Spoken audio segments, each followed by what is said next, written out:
Здравствуйте, в эфире Абхазского телевидения еженедельная программа «Суть дела». 1 мая в республике отмечали День весны и труда. И есть повод поговорить об условиях труда, безработицы и других проблемах. У нас в студии сегодня заместитель труда, занятости и социального обеспечения Карине Паршина. Карине Валентиновна, я рада вас видеть в нашей студии. Взаимно, здравствуйте.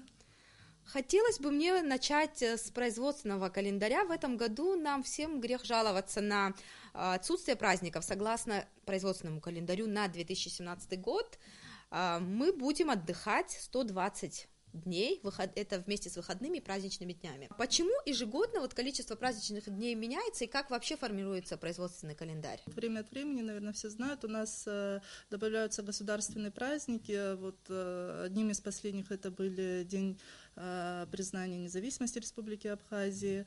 Потом добавились у нас и религиозные праздники. День Симона Канонита мы отмечаем, Курбан-Байрам. Если сравнить с другими странами, если привести в пример статистику, то сколько другие страны отдыхают вообще? Если исходить из мировой статистики, допустим, в той же России тоже 16 праздничных дней. И с учетом выходных получается практически то же самое количество выходных дней, что и в нашей республике. В целом, по поводу того, накладно это или нет, у нас в Конституции прописано, что каждый имеет право на работу и на отдых. Так что раз мы решили, что у нас такое количество дней предполагается, то в любом случае пятидневная рабочая неделя – это общепринятая норма, практически во многих странах мира она применяется, поэтому я не скажу, что у нас прям завышенные выходные дни. А что касается того, что еще и дни меняются, это еще и связано с тем, что сам производственный календарь, когда утверждается, еще и сами календарные дни, они смещаются периодически. К главной теме все-таки хотелось бы мне перейти. Какой процент безработных у нас в стране? Министерство труда располагает такими данными? В принципе, какой-то свой особый учет по безработице мы не ведем. В принципе, на сегодняшний день это весьма проблематично. Но если мы будем опираться именно на статистические данные, то процент безработицы у нас получается, в принципе, очень большой. Но при этом хотелось бы оговориться, что в целом нельзя именно по этому критерию определять уровень нашей безработицы. Дело в том, что у нас учтены непосредственно работающие в организациях, которые официально состоят на учете. Помимо этого, у нас есть занятые люди, которые работают либо неофициально, которые вообще не оформлены, либо работают на тех предприятиях, которые у нас вообще нигде ни в налоговой, ни в госстатистике на учете не состоят. И у нас не учитываются такие понятия, как экономически активное население и экономически неактивное население. К экономически активному населению относятся все занятые и те безработные, которые ищут работу. А к экономически неактивному населению относятся студенты, инвалиды. Кроме того, есть определенная категория граждан, которые, в принципе, ввиду каких-то наследства большое получили, они не нуждаются в работе просто.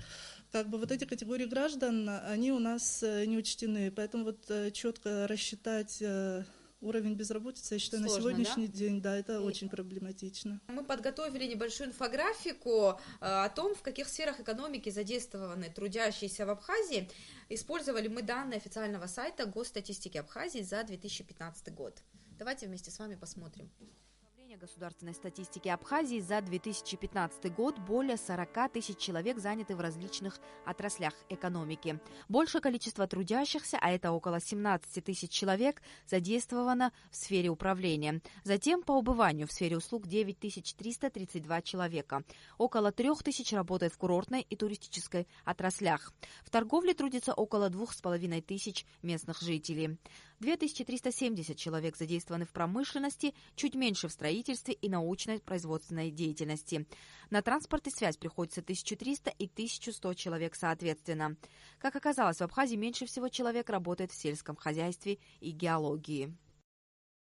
Не все зафиксированы те, кто трудится. Есть и негосударственный сектор экономики, какие-то частные предприятия.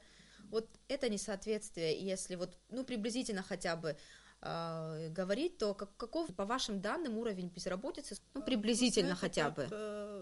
Объективно очень вот трудно судить, но я думаю, порядка 30-40% все-таки у нас не учтено занятых, возможно, эта цифра даже и выше. Вот, поэтому вот число занятых реально, конечно, намного больше, но при этом вот еще такой момент, что, как я уже говорила ранее, у нас не определено понятие безработных. То есть вот что касается сельского населения, правильно ли их считать безработными или нет? Ведь личное подсобное хозяйство – это в какой-то форме сельскохозяйственное производство, которое осуществляется гражданами самостоятельно, либо членами их семей. То есть фактически вот раз идет производство на личные нужды даже, получается, что эта часть населения, она тоже задействована. Но мы не знаем их количество, как бы вот выборочно госстатистика какой-то учет проводит, но надеемся, в ближайшее время все это будет в комплексе у нас посчитано. Планируется сельскохозяйственная перепись, и надеемся, что вот будут более такие конкретные данные, на основании них уже можно будет какие-то показатели приводить. Я знаю, что еще в Министерстве труда с 2008 года работает отдел занятости. И таким образом государство и Минтруда пытается помочь гражданам, которые ищут работу. Мы побывали в этом отделе и сняли репортаж небольшой. Хотелось бы вместе с вами посмотреть, а потом продолжить нашу беседу. С 2008 года при Министерстве труда, занятости и социального обеспечения работает отдел занятости. Здесь собирают информацию о вакансиях и сюда обращаются желающие найти работу. Если посмотреть папку со списками вакансий, то здесь можно найти работу с окладом в 15-20 тысяч рублей.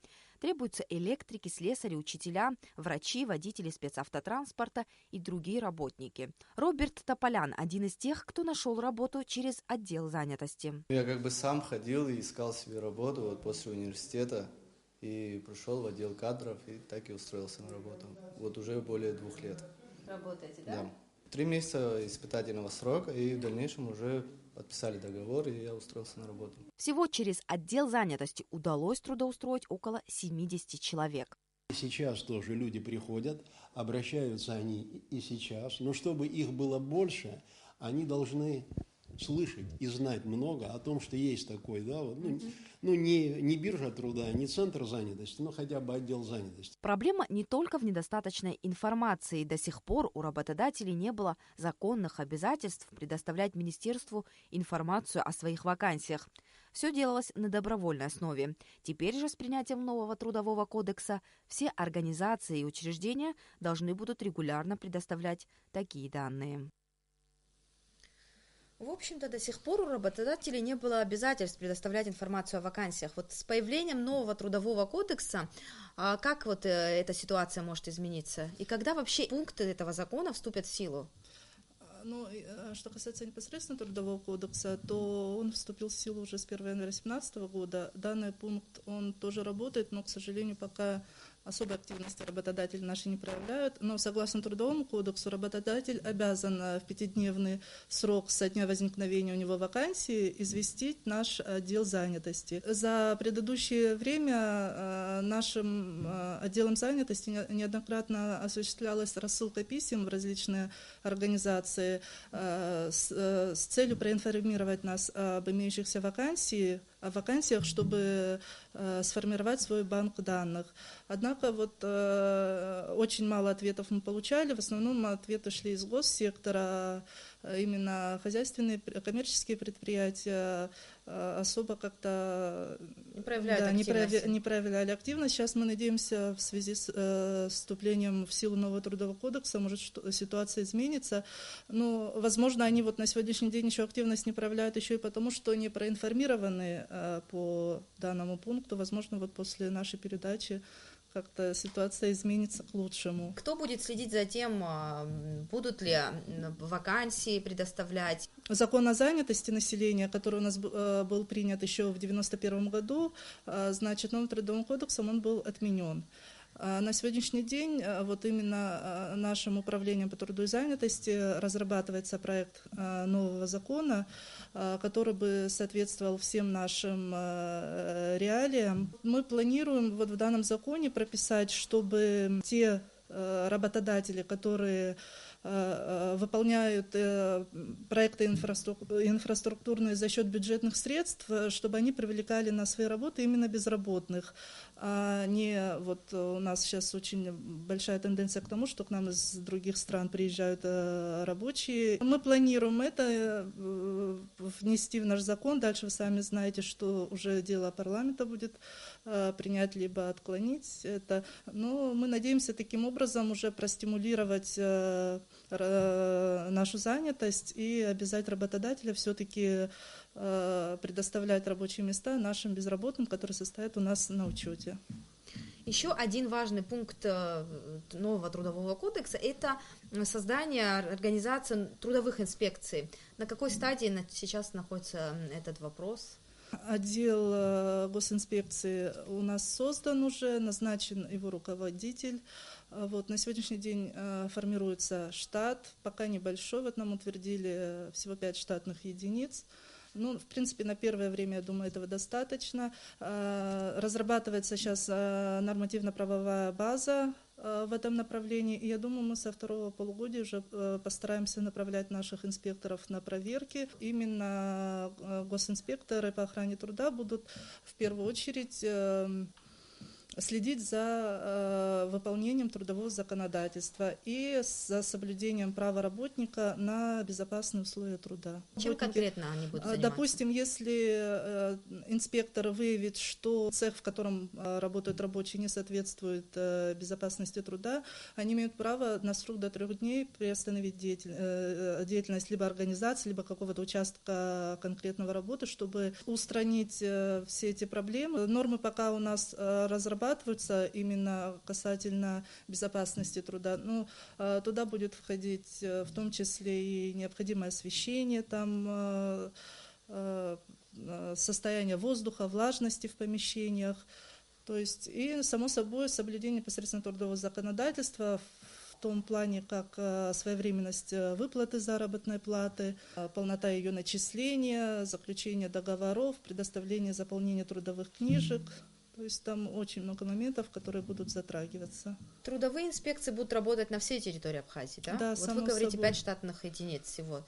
Смогут они справиться с этим объемом работы? Ну, я думаю, на 2018 год нам число штатов увеличат, но исходя из того, что это как бы только нововведение, только сейчас они начнут работать, мы пока будем охватывать только город Сухум и, возможно, Сухумский район.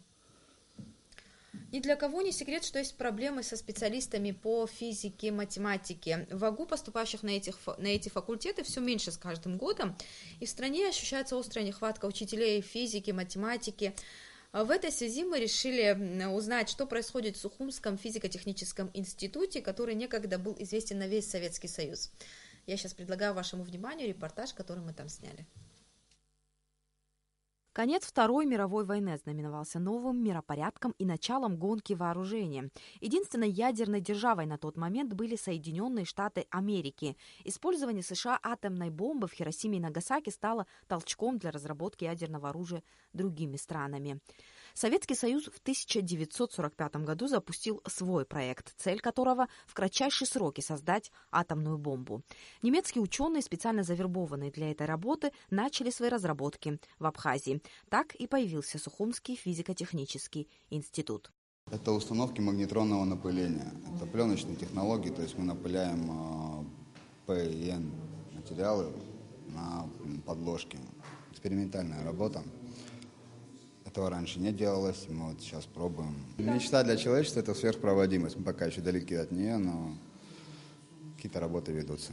Не только мы, но и куча ребят и за рубежом, и в Российской Федерации. Институт, некогда известный на весь Советский Союз, конечно же, в настоящее время не занимается такими масштабными проектами. Он входит в систему Академии наук Абхазии и занимается базовыми технологиями, в основном сотрудничает с российскими предприятиями. При этом, наряду с опытными специалистами, которые проработали в институте более 50 лет, здесь немало и молодых работников. У них есть перспектива все-таки. И вот эти ребята, они держатся за эти, они очень им нравятся, и нравится отношение старших, И вот эта передача знаний, не только они работают, мы занимаемся с ними. Чудесная библиотека, куда они могут ходить, и всю литературу вот эту по специальности мы получаем. Они тоже занимаются. В общем, мальчики молодцы. Вот единственная проблема девочек. Девочки нам нужны. Молодежь привлекает сюда не только интересная работа. Минимальная заработная плата составляет около 15 тысяч рублей.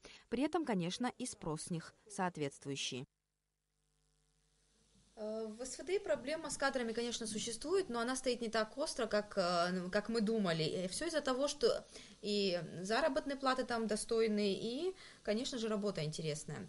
А мне хотелось бы узнать, в Министерстве труда вообще занимаются вопросом, какие именно специальности в Абхазии нужны, сотрудничаете ли вы с Министерством образования, например? На наше министерство возложена обязанность формировать списки специальностей, которые необходимы по госзаказу. То есть мы в первом квартале каждого года осуществляем рассылку писем во все госструктуры с просьбой проинформировать нас, в каких специальностях нуждается то или иное учреждение. Потом на основании полученных результатов мы их сводим в единую таблицу, и данный госзаказ направляется в правительство, и далее уже, соответственно, они направляют информацию в наши учебные учреждения, но в первую очередь, конечно, это наш Абхазский государственный университет.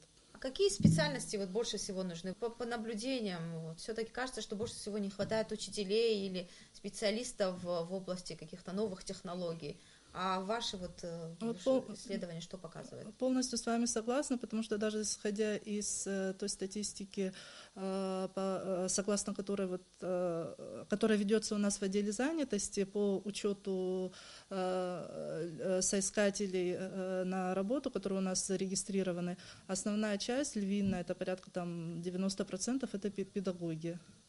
Вот. И есть какие-то там инженерные направления единичные, там работники, там каменщики, слесари, но в основном, конечно, острая необходимость в первую очередь в педагогах. Вот. Но, к сожалению, эта специальность у нас особым престижем не пользуется, и, соответственно, вот даже на данные факультеты особого конкурса нет. Вот когда молодежь не стремится, хотя вот в последнее время как бы наблюдается тенденция в нашем государстве по стимулированию именно педагогических работников, то есть у них и оклады уже получше, чем в некоторых других отраслях. Несколько раз были повышены заработные платы. Да, именно учителям, да. Поэтому, не знаю, может, какую-то там социальную рекламу надо нам проводить, объяснять молодежь, информировать. И, надеюсь, мы их заинтересуем. Безработица, уровень ее, конечно, разный, существует во многих странах, почти во всех, можно сказать, странах. А какие меры предпринимаются еще для борьбы с ней? Это вот формирование базы данных соискателей, тех, кто ищет работу, и базы данных вакансий. То есть вот работает наш отдел занятости. К сожалению, к нам обращаются в основном только жители города Сухум, с районов к нам никаких обращений не поступает. Вот, но мы планируем, в принципе, со временем, чтобы, опять же, с вступлением в силу Трудового кодекса, что если к нам уже пойдет большее число заявок работодателей по имеющимся у них вакансиях, соответственно, люди, зная, что в большей части случаев они смогут у нас найти себе рабочее место, то и обращений тоже будет больше. Вот. А скажите, а вот создание биржи труда, она есть во многих странах, например, через интернет, например, люди сами могли бы заявки оставлять. Это возможно? Ну, смотрите, во-первых, само понятие биржи труда, в принципе, вот в России под биржей труда понимаются те же отделы занятости, допустим. Вот. Но что касается, вот, как вы сказали, создания сайта, мы это уже, наверное, с прошлого года обсуждаем, планируем. В принципе, проблем нету. Единственное, нам нужно уже найти хорошую фирму, которая занимается разработкой программного обеспечения, чтобы создать соответствующий сайт. Вот мы уже на стадии переговоров планируем заложить это в бюджет следующего года, и, возможно, в ближайшее время такой сайт заработает. Ну а в маленькой республике устраиваются на работу не через биржи, не через службу занятости и так далее. Это будет эффективно работать, как вы думаете?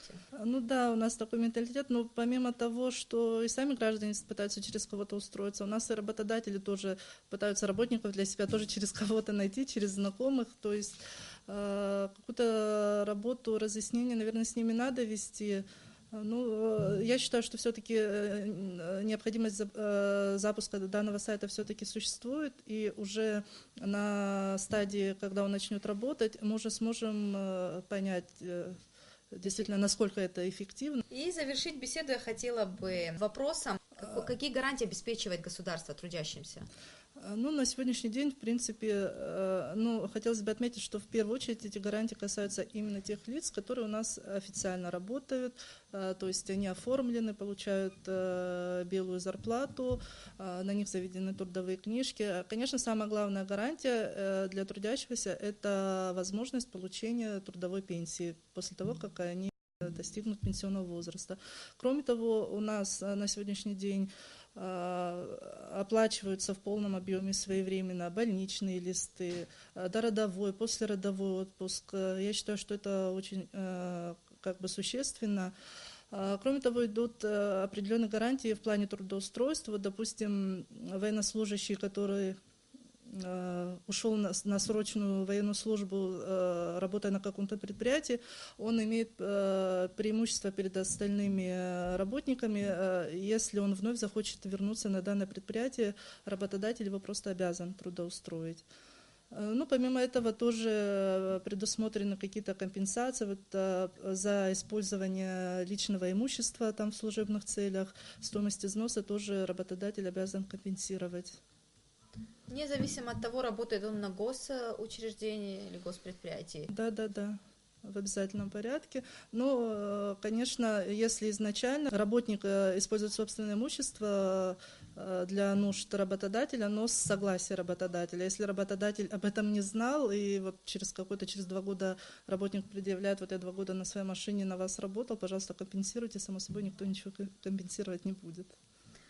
Это был последний вопрос. Спасибо вам большое за интересную беседу. Спасибо вам. А нашим телезрителям я напоминаю, что у нас в гостях была заместитель министра труда, занятости и социального обеспечения Карине Паршина. А я прощаюсь с вами до следующей недели.